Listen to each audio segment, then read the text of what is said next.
gentlemen, the President of the United States.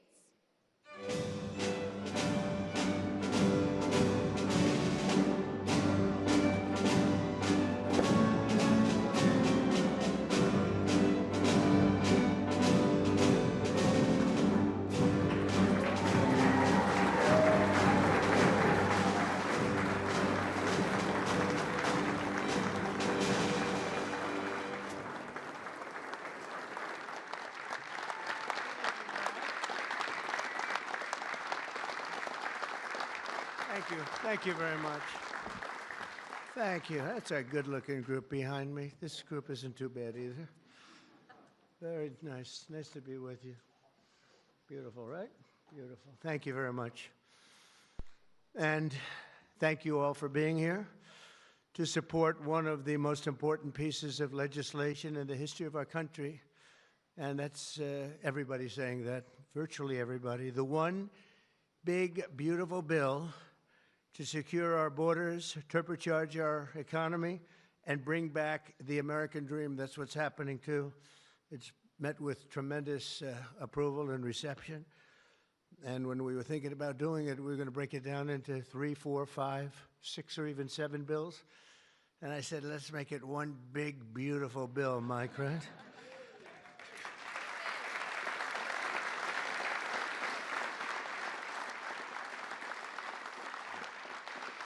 They actually said it would be very much harder to get this way, but it would be better.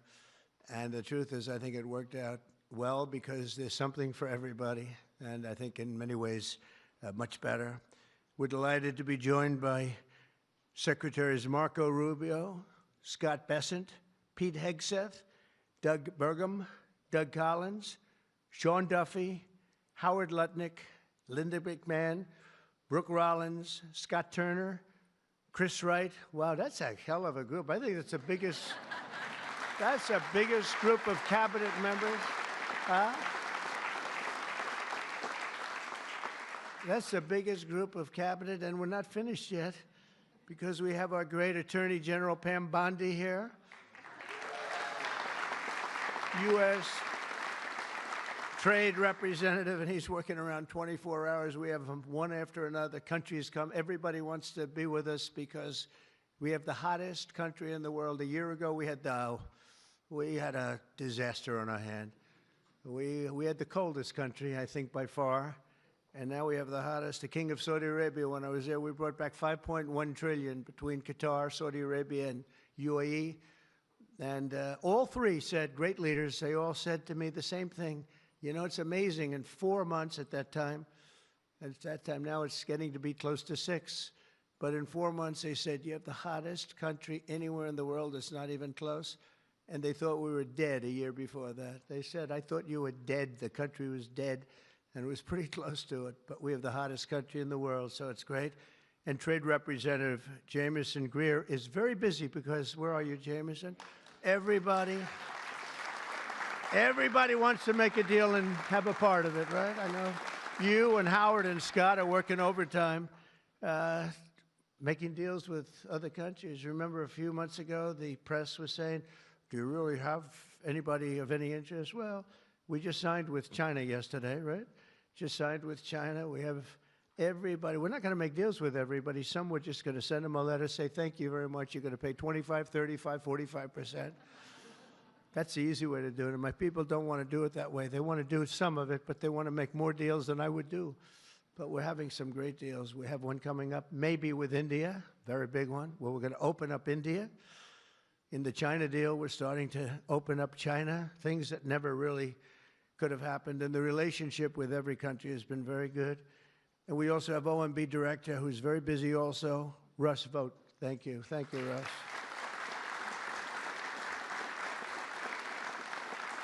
And also, I want to give a very special thank you. This is a hell of a group we have here. This is amazing, the quality of people. But actually, I like these people and most of those people much better than the people I just named, okay? But a very special thanks as well to Speaker Mike Johnson, who's a great, legendary guy. He's going to go down as a legend. A great friend of mine, a fantastic Senator, Roger Marshall, wherever you may be, Roger. Thank you very much. Thank you. Bernie Marino, great win Bernie had in Ohio. Bernie, great win. That was a tough race. They said that was not winnable, and he won by about 5 points, so that was pretty good. So much for not winnable. Mike Lee is here. Mike, hi, Mike. Thank you, Mike. Tim Sheehy, another tremendous win. Way to go, Tim. Young, handsome. That was another race that wasn't supposed to be able to be won. They said, well, we have a very young, handsome guy. I said, does that matter? Looks don't matter, do they, Mike? Looks. Anyway, great job. You can't help it. You can't help it. Great. That was a great race, along with Representatives Paul Gosar, Greg Murphy, Tom Kaine, Jen Kiggins, Rob Bresnahan, who's a, where is Rob? Stand up, Rob. Let me see you. Good. He's done a fantastic job. And Ryan McKenzie. Thank you, Ryan. Thank you all. That's great. It's a big group of people. We're here this afternoon to share the stories of an incredible group of patriots from across the nation whose future we are defending with the One Big Beautiful Bill.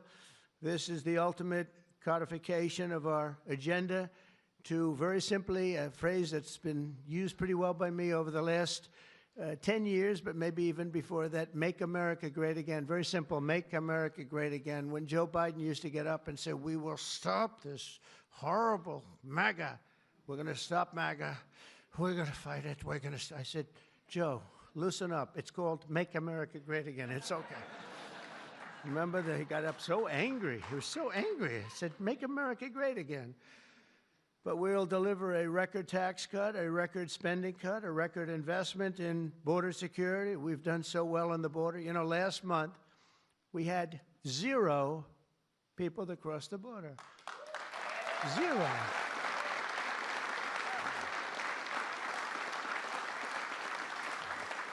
So Christie and Tom Homan and some of the people, what a job you've done.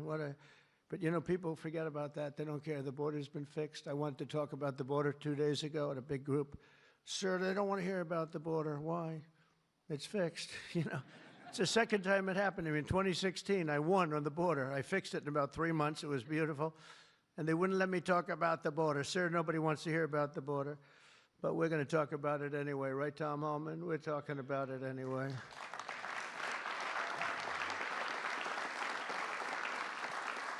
So we have a big number of dollars that's coming here because we want to keep it that way, and we want to keep it fixed, and a record number of deportations. We're bringing criminals out by the thousands. Nobody can even imagine. They let people in that were murderers, 11,888 murderers, gang members, people from mental institutions and insane asylum. You know what that is? That's insane asylum. That's a mental institution on steroids. During the campaign, I talk about the late, great Hannibal Lecter. Do you know who that is, Hannibal Lecter? Silence of the Lambs. I'd talk about it, and the fake news would go crazy. Why does he keep mentioning? Well, because we won in a landslide. That's why they don't want to have Hannibal in our midst. And the day I signed this bill into law, almost every major promise made in the 2024 campaign already will have become a promise kept. And that's very important. Promises made, promises kept. And according to the Council of Economic Advisors, these reforms will protect or create more than 7 million jobs, add 3.1% to economic growth, reduce taxes for the typical American by nearly 15%, and increase take-home pay for the normal family of 4 by at least $13,000, and that takes place immediately. That's not bad, right? Look, I'm looking at that guy back there, right? That's pretty good. And if we had a person over at the Fed that would lower interest rates a little bit, that would be helpful too. It's hard to believe. This is on top of, you know, we have to fight this guy. He's not doing the job.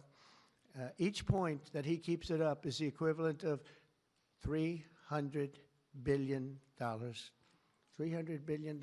So if he loaded 2, it would save $600 billion. We have to work hard with cuts on that, right? That's a lot of cutting. And this guy could do it so easily. We don't have inflation. Well, we might have inflation. Yeah, and if you do, you raise the rate a little bit. That's okay. But we're going out because Biden gave us a lot of short-term debt. And in giving us short-term debt, he did us no favor. So I think what we'll do is we'll probably just extend the short-term debt and then go out, because I don't want to tie it up for 10 or 15 years at a high rate.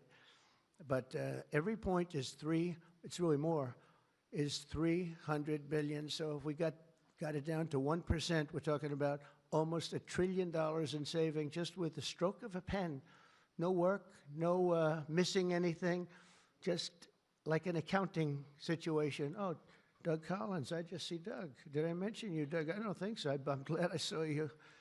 I'm glad that somebody's going to be in big trouble with you. They didn't write your name down, Doug.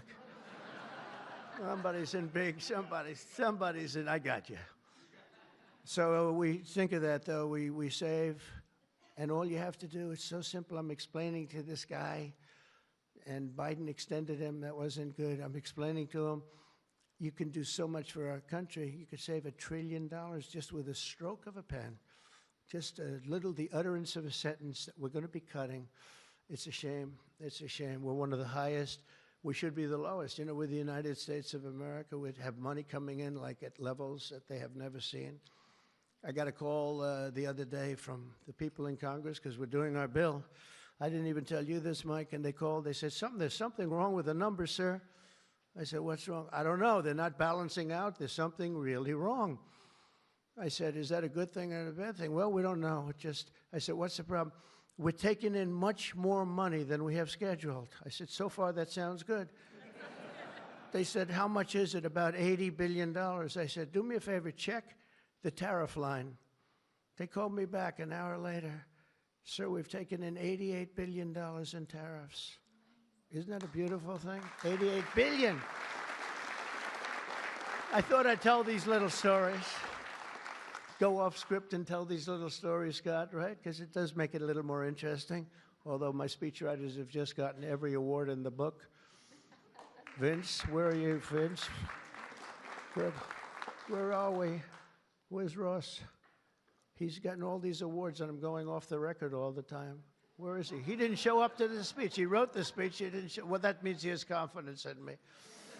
According to the Council of Economic Advisors, these reforms will protect or create more than 7 million jobs, add 3.1% to economic growth, reduce taxes for the typical American by nearly 15%, and increase take-home pay for a normal family by an incredible $13,000. All of these things are happening. And by the way, there's no inflation.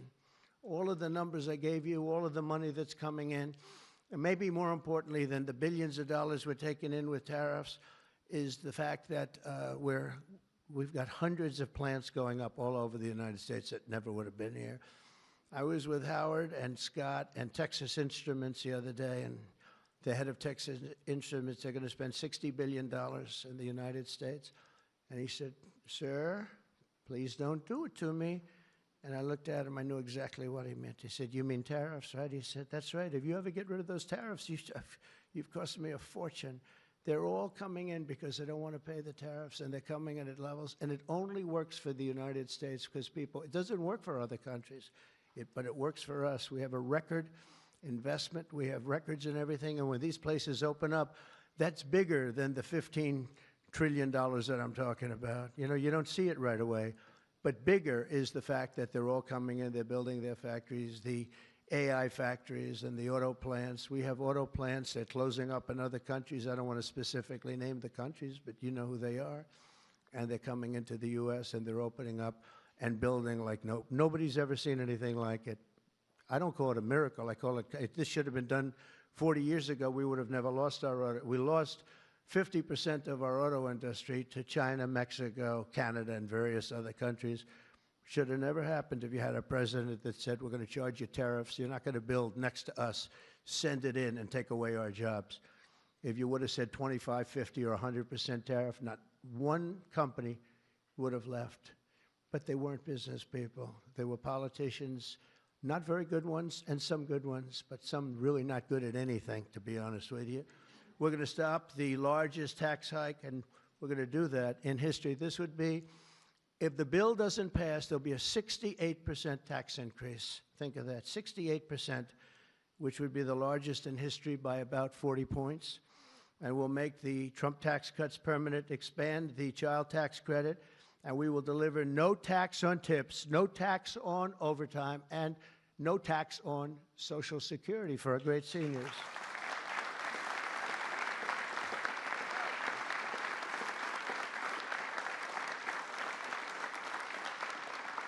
Among the countless citizens who will benefit from these tax cuts is Malachi Krzyzewski, a devoted mom and DoorDash driver from Ripon, Wisconsin, who uses her tip income to support her son. To think of that, no tax on tips, and it was a very big problem. I was at a dinner in my beautiful building in Las Vegas, and unrelated to this, and I said, what's going on?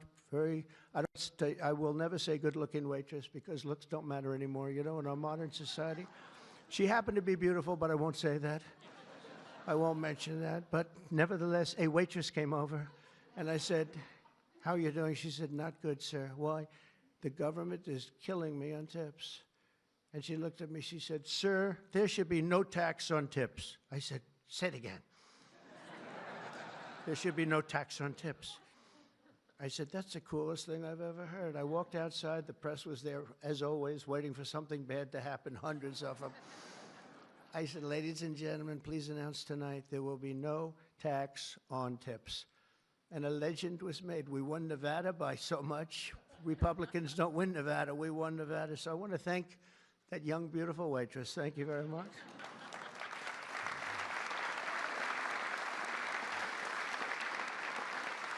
But with no tax on tips and other cuts, this bill will save Malachi thousands of dollars per year, enabling her to achieve her goal of visiting every U.S. state with her son. She wants to visit every state by the time he's 18 years old. So, Malachi, it sounds to me like you're off to a fantastic start. And where are you, Malachi?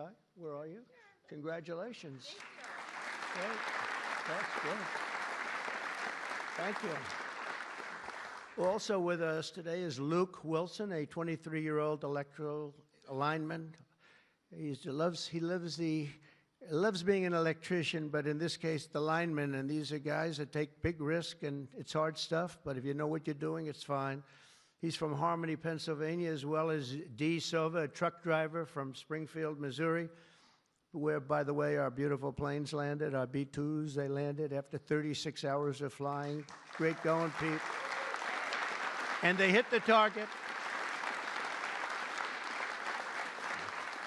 And they hit the target, and the target has now been proven to be obliterated, just as we said. We had little fake news from CNN. Thank you very much, CNN, for that. With 3 million miles of driving under her belt, who mentors other women in her industry. And I just want to say, Luke and Dee spend countless hours working overtime to help make this country run. And this bill, the typical overtime worker like them will take home nearly $1,500 extra every single year. So you're talking about at least $1,500, and there will be no harassment because you were being harassed by the Democrats. So Luke and Dee, congratulations to you both. Thank you very much. Congratulations, wherever you may be. Thank you. Thank you very much. Also with us is James Benson, a third-generation auto worker from Belleville, Michigan, who has spent 26 years at Ford Motor Company, which is doing very well. They have a lot of plants in this country. If you have plants in this country, you're going to make a lot of money. And is a member of a tremendous group of people, auto workers. And I'll tell you, we love these people. Auto workers for Trump, and I came through for them, but they were with me long before I really thought. A lot of people said, is he going to run again? Will he run? They've always been with me, the auto workers. James was a lifelong Democrat until 2017 when he saw the benefits of our tax law, and he also liked Trump. Now, sometimes they can like the law, but if they don't like the candidate, it's not going to matter, right? Is that right, Marco? Marco knows, because he has been one hell of a great Secretary of State, right? Stand up, Marco. Everybody respects Marco, right? True. Everybody respects him.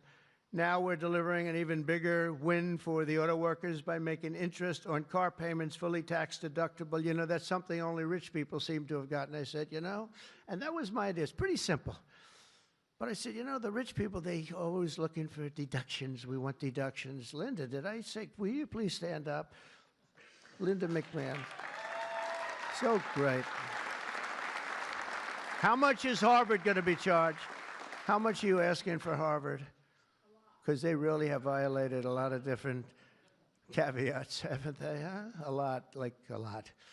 They've been given $5 billion over the years. Can you imagine? And that's over a short number of years. That's just the beginning. They have $52 billion sitting in the bank, and they haven't been nice to our country. So I want to thank Linda McMahon, who's been really fantastic. But I said, on interest, I said, why couldn't we, if a car is made in the United States only, because otherwise we don't care if it's made someplace else, give the people that buy the car a deduction on the interest that they're paying to buy the car.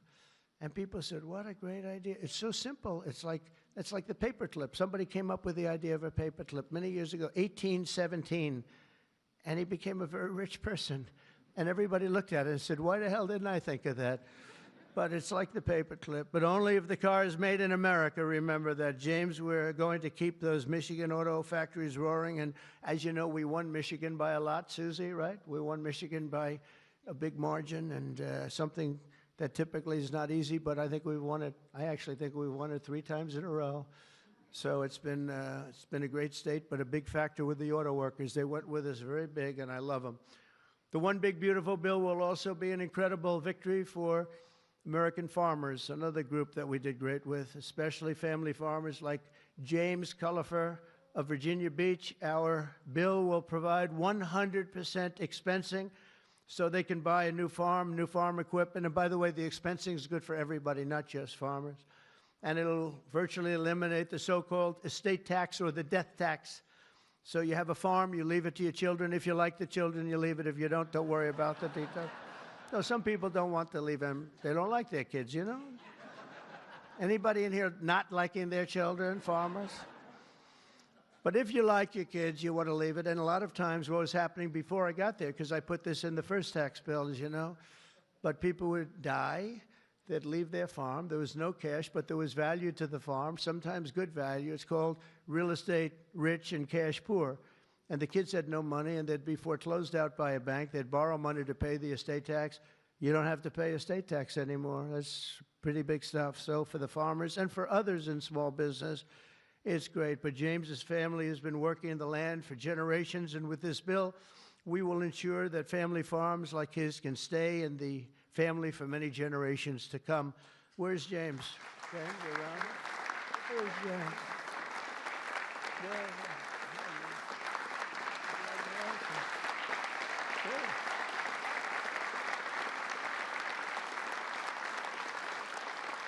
That's great. And you know what I mean, James, right? People pass away, they love their kids or whoever they're leaving, but they love their kids especially. And you won't have the family farmer anymore the long time because they were losing them to the banks, and they were losing them at record numbers. It's not going to happen anymore. There's no tax. We're also going to empower American parents by expanding opportunity scholarships to provide school choice. School choice is a big deal.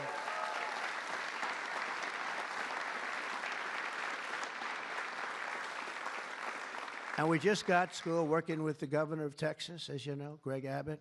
We just had it passed in Texas, and I know about that. Somebody said, yeah, that was a big deal. They've been trying to get it for 9 years, and they asked me if I'd call the legislature, Republicans in the legislature, and I did.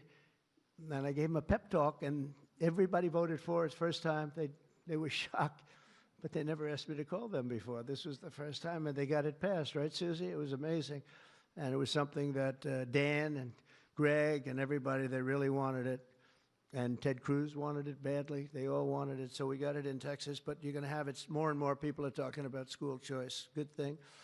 This will be the godsend for mothers like Angelina Banks from Philadelphia. Where's Angelina? Where is Angelina? Oh.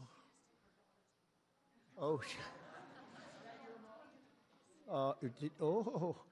You are very pretty. She went out for a second and she's coming back. Okay? Where's Ange? Come on over here, Angelina. Oh, that's terrible. Oh, wow. How are you? I won't ask you where you've been, okay? I promise. But it's great to have you. It's great to have. I mentioned your name. I said, "Where's Angelina?" He said, "She'll be right back, sir." Thank you very much. Appreciate it. And Aubrey and Ava Jane, Angelina says the tax relief for child care and education are a foundation for stability and dignity. I think those were your words, right? Stability and dignity. Good words for her family. And with the One Big Beautiful Bill, we're delivering both, empowering hundreds of thousands of families to choose the public, private, charter, religious school or the home school of their choice. And Angelina, thank you very much for being with us. Beautiful. Beautiful. So this bill will also be the single most important piece of border legislation ever to cross the floor of Congress. We will hire 3,000 new Border Patrol officers and 10,000 new ICE agents. And these people are great. I tell you what, I got to know a lot of them. And we have tremendous representation. They've been for me from day one. In fact, I shouldn't say this, but they endorsed me when I first ran, almost at the beginning. And they weren't sure if they were allowed to endorse me, and they said, "We don't care, we're endorsing you." But they were great, and they've been my friends ever since. But think of that. So we're going to hire 3,000 new Border Patrol officers, 10,000 new ICE agents. And, you know, these ICE guys, they go into war zones, and they're tough, and they love our country. And if you're not going to be tough, you're not going to do well. But they are tough, and they'll break into a pack, and they call them a pack. Some of these packs come out of the jails of Venezuela. They come from places that you don't want to know about. They're gang members that have been all sent in here through Biden's open door stupid policy. The dumbest policy, I think, well, we have a lot of dumb policies, but the worst, I think, is open borders, where anybody comes into our country totally unvetted, totally unchecked. And they're drug dealers, and they're people that we don't want them. And they're murderers, you know, they're murderers. I told you, over 11,000 murderers. They're in here. 50% of those, by the way, murdered more than one person. And they came in, no check-in, no anything. It's so sad. What that man has done to this country, we should never forget it, okay? We should never, ever forget it. With that whole group of people, I don't even think it was him. He didn't believe in open borders. He didn't believe in men playing in women's sports or transgender for everybody. But what that group of people has done to this country will never, ever, I don't think we can ever allow history to forget it. What they've done to us is so sad. We're going to fully fund the final sections of Border Wall, impose a new remittance tax on money sent back to foreign countries, and dramatically increase deportations to a bare minimum of 1 million illegal aliens per year. And what we're doing is we're really going after the criminal aliens, of which we have plenty to work with. People say, well, that's a lot, isn't it? Well, remember, these countries are very smart. They're headed up by people I know. In almost all cases, they're very smart people, and they're people of great common sense. They're not sending their good people out. They're sending the bad people out, and they put them into caravans. I think I came up with that name, but somebody did. It's a great name, a caravan. Thousands, and sometimes as many as 30,000 people walking right into our country. Again, last month we had none. Think of that. It's almost, people say it's almost impossible. But they come in, and at a minimum, they're not people that work very hard. They're people that are on welfare. They don't want them. They don't want them. They give them to us. It's incredible what's happened, and it's so sad to see. It's so sad. It could make you just sick to your stomach when you think about it. I was going to say it could make you cry, but I like to pretend I never cry. I don't want to be a crier, but it makes you sick to think of what they did. What they did to us is just sick. And guys, if we didn't have a Tom Homan, and if we didn't have some of the guys that we have working so hard and dangerously, the country wouldn't stand a chance. But we're getting them out, not as fast as they came in, because they came in and you'd see hundreds of thousands pour into our country in a day. But we're getting them out. And here today is Angel Dad Joe Abraham, the Angel Moms and Angel Dads. These are incredible people. They lost their precious 20-year-old daughter, Katie, in a hit and run after she was struck by an illegal alien from Guatemala. Katie was stopped at a traffic light, rear-ended, full force, going 60, 70 miles an hour right into the back of her car while she stopped. And She died immediately. And her killer, I think you could really say the killer, fled the scene. And Joe, we will end this invasion once and for all, and we're always going to remember the memory of Katie, that beautiful, beautiful 20-year-old daughter of yours. Where's Joe? Is she around here? Joe? Come here, Joe. Come here.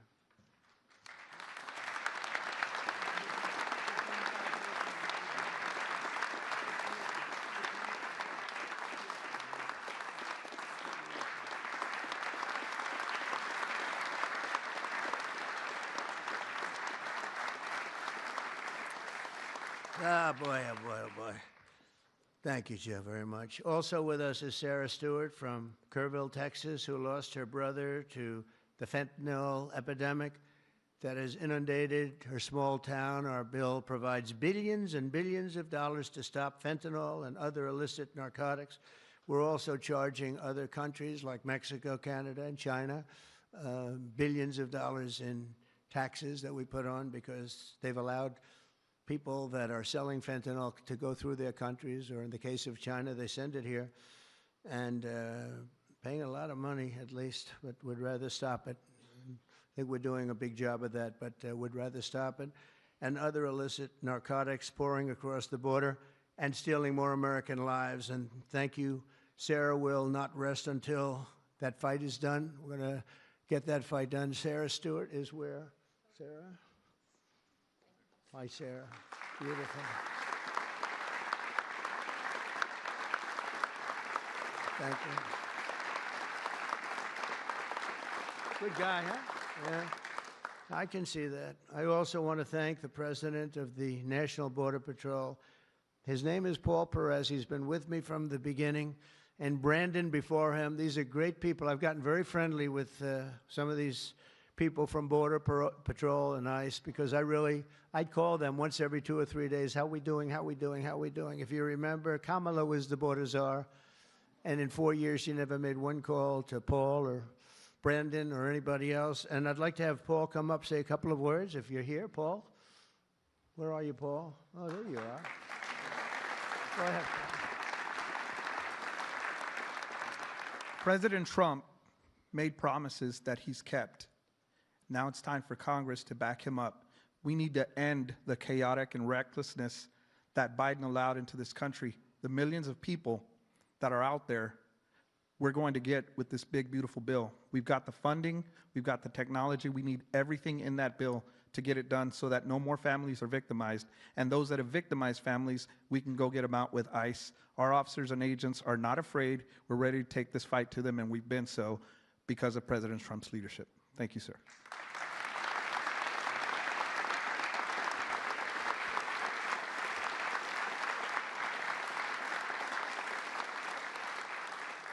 He's been a great friend of the country. He really has, and he's worked with Tom Homan and Christie and all the people that work so hard. They have been incredible. And, you know, I wasn't going to do this, but I see Tom Homan is sitting there, and, you know, I have to call him up. Look at that. I don't call up the Speaker of the House. I don't call up Marco or Peter or anyone. But I want to call this guy because this guy is keeping us very, very safe. Come on up, Tom.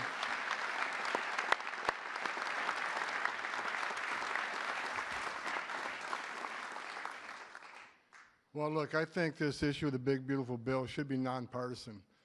I don't know what the hell's the matter with everybody up in Congress? People are dying every day. ICE is arresting 3 times as many criminals that the Biden administration did. We're taking public safety threats and national security threats off the street every single day. But we got over 600,000 illegal aliens with criminal histories walking the streets of this country. We got less than 5,000 deportation officers. This should be a no-brainer. The more resources we get, if we get this bill passed, we got more agents on the road. We buy more beds, we get more transportation flights. More agents means more bad guys arrested, taken off the streets of this country every single day. Every day we arrest a public safety threat or national security threat, this makes this country much safer. Who the hell would be against that? And I get irritated, I get pissed off because I'm sick of meeting angel moms and dads. You want to talk about family separation? They buried their children. So I've done this since 1984. I've worked for 6 different presidents. No one has had the success of the Trump administration. We got the most secure border in the history of this nation today.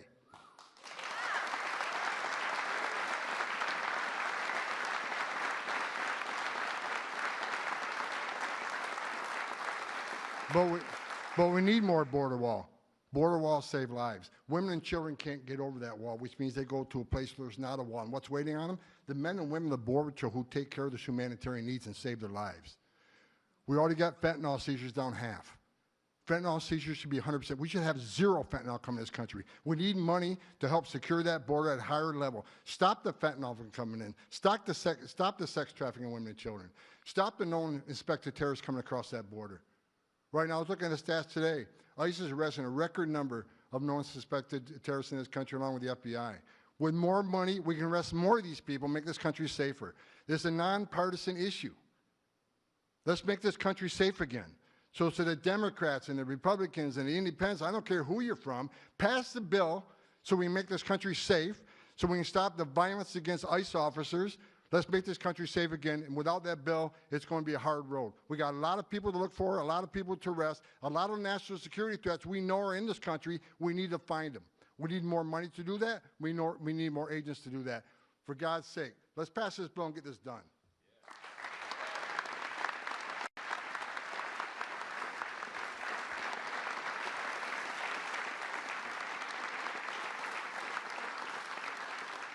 He got so angry he didn't even shake my hand or look at me. Just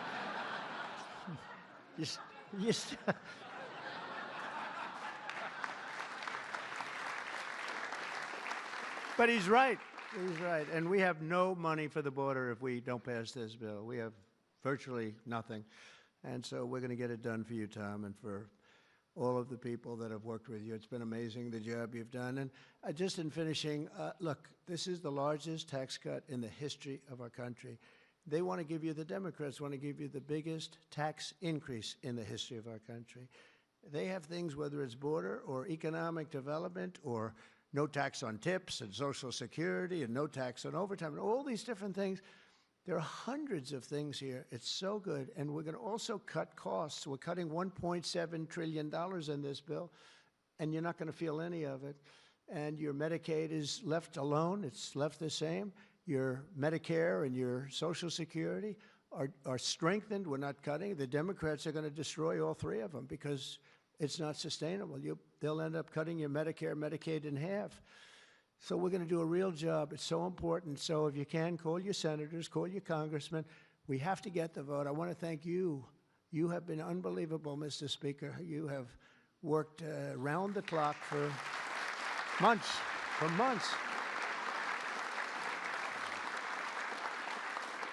And, you know, I shouldn't say this, but we don't want to have grandstanders where one or two people raise their vote. We vote no. And they do it to grandstand, that's all. Not good people. They know who I'm talking about. I call them out. But we don't need grandstanders. We have to get our country back and bring it back strong. And our country is going to be stronger, bigger, better than ever before. We're going to make it better than ever before. And that's despite the bad hand that we were dealt 6 months ago. We were dealt a really bad hand. We were dealt a sick hand. It's unbelievable. You know, when I came back yesterday, as you know, I made a big trip to a place where we had 28 countries represented, and we did something that's never been done. They've raised the number of money, the amount of money that they spend to $1 trillion a year, and that's for world safety. But they all asked me the same question. They said, how could you have allowed this to happen to your country? I said, I didn't do it. But they said, how could you allow people to pour in? They don't understand it. They all have borders. They have fences, they have walls, or they have just strong people standing there. You can't do it. And they said to me, you know, it's amazing that they allowed these things to happen. And it's amazing, too. I agree. You know, as a business guy, I always like to understand where the other side's coming from. What do they want? What do they get? And, you know, you can make good deals based on understanding the other side.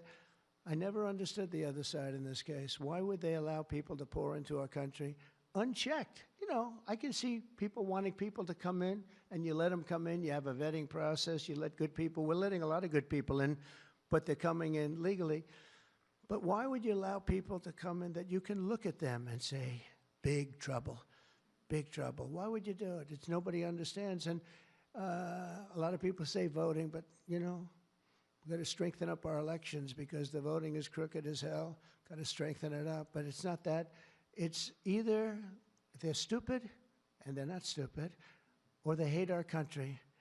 But we love our country, and we're going to stop this madness, and we're going to get this bill approved. And all of the things that I've been talking about now for 2 years on the campaign trail, and we won, remember, we won every single swing state. We won by millions of votes.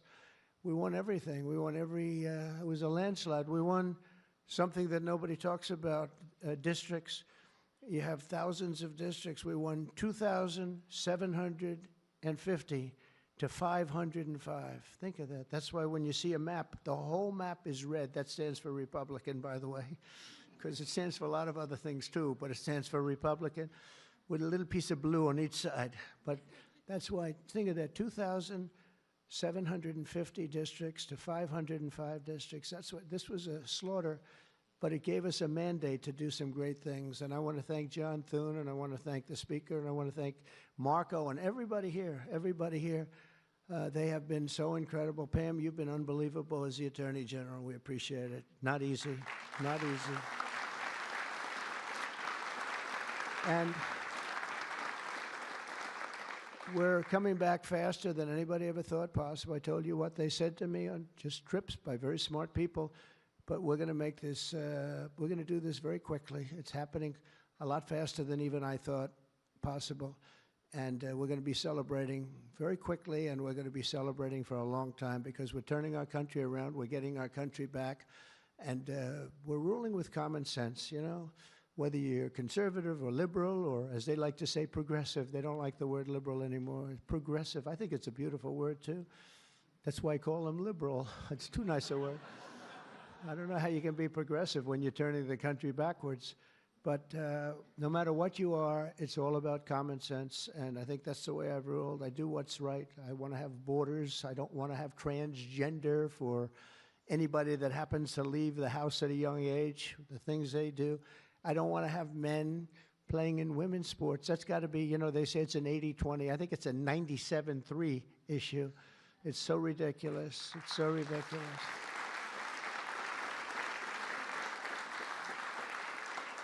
There was a long-distance race the other day, or at least reasonably recently, and they had a top man and they had top woman, but it was a woman's race, and the man entered. He happened to be transitioned.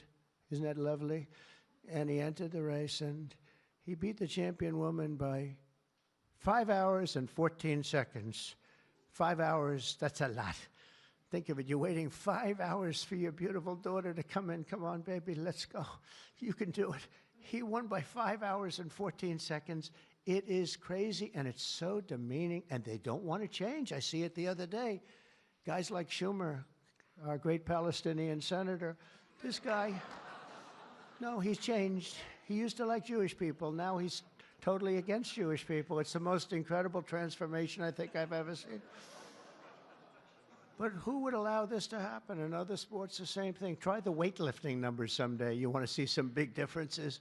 In a million years, the women will never catch these numbers. It's not going to happen. And it's very demeaning to women, and I don't like it when it's demeaning to women. So we're turning the country around fast. We love you all. Thank you very much, and good luck. Thank you. Thank you.